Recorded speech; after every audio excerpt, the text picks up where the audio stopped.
Hi guys, and thanks for clicking on the video. As some of you who've been watching the channel for a little while will know, a little while ago, probably about a month ago, I bought myself a new target bow, the Hoyt Proforce, and due to some personal circumstances, after taking the bow out and having a nice look at it, it ended up back in the box and has been sitting there ever since.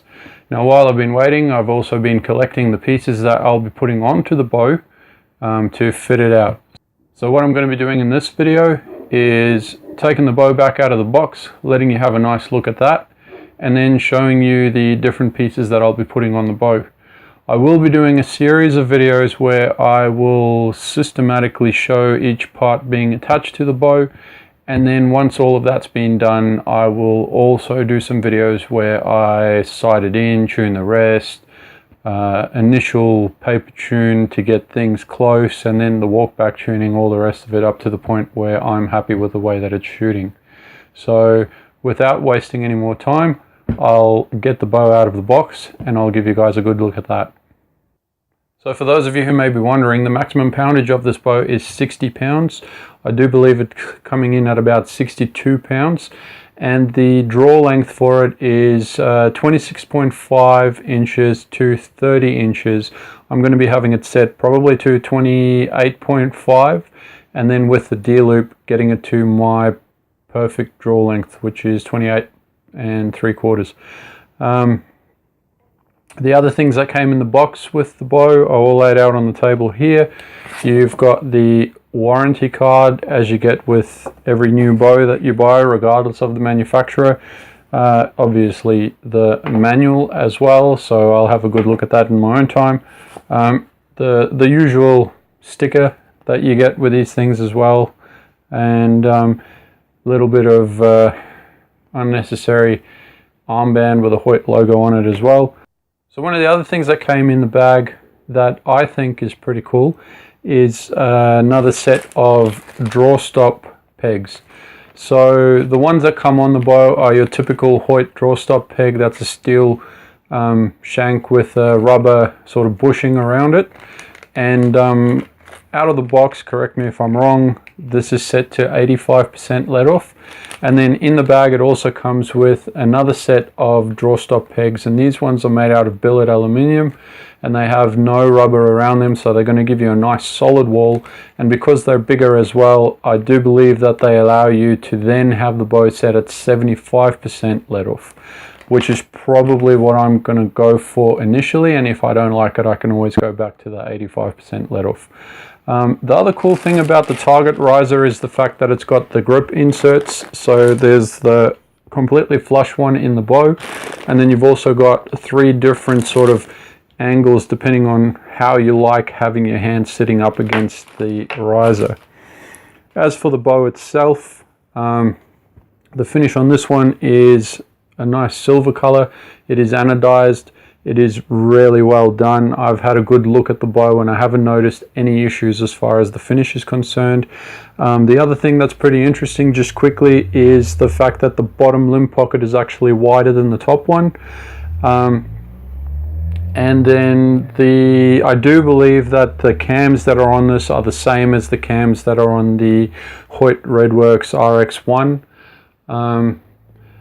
In all honesty, there's a lot of innovation on this bow that, even though this is the target version, it is quite similar from what I've seen anyway to what is going on the Hoyt Redworks RX1 hunting bow.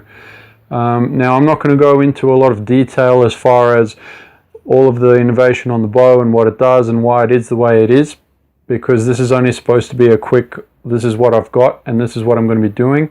And then as I do more videos about the setup on the bow and all that sort of stuff, I will end up actually going into more detail about what I've learnt about why the things on the bow are made the way that they're made and what it is that they're trying to achieve. So if you've seen the other videos, the other mail time ones, you'll have an idea of what I'm going to be putting on the bow as far as accessories are concerned. So I'll just grab those now and I will give you all another rundown of that just in case you've missed it.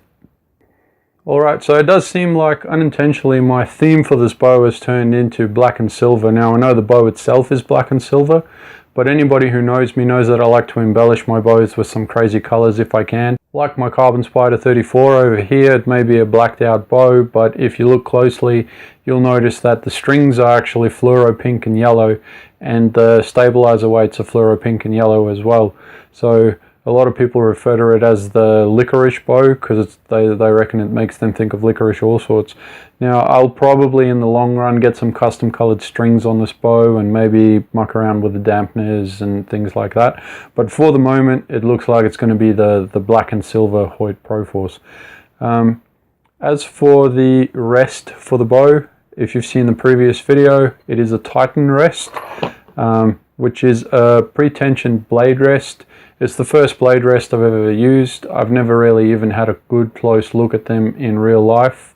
So I'll be learning how to set up and use the blade rest, and I'll be doing videos on that, and hopefully anybody else who's interested will be able to learn what I learn as I learn it. As for the peep sight, I've got a speciality peep that the clarifier will screw into. It's a 45-degree peep, again in black. And then the sight is a Shibuya Ultima sight, again in black and silver, and the scope that is on that is a Titan scope as well. I do have a 4x and a 6x lens, so I think I'm going to be having a little bit of trouble trying to decide which clarifier I want to use, because ideally I wouldn't want to have to swap my clarifier out every time I change my lens.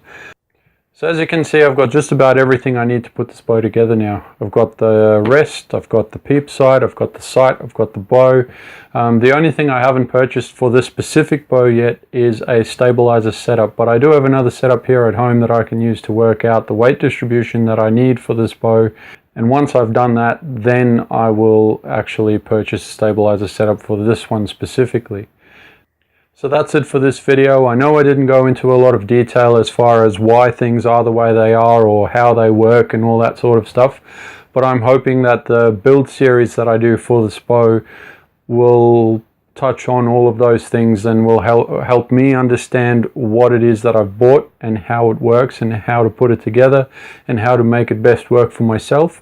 And at the same time, I'm hoping that as I post what I learn, it will help you guys learn some things as well.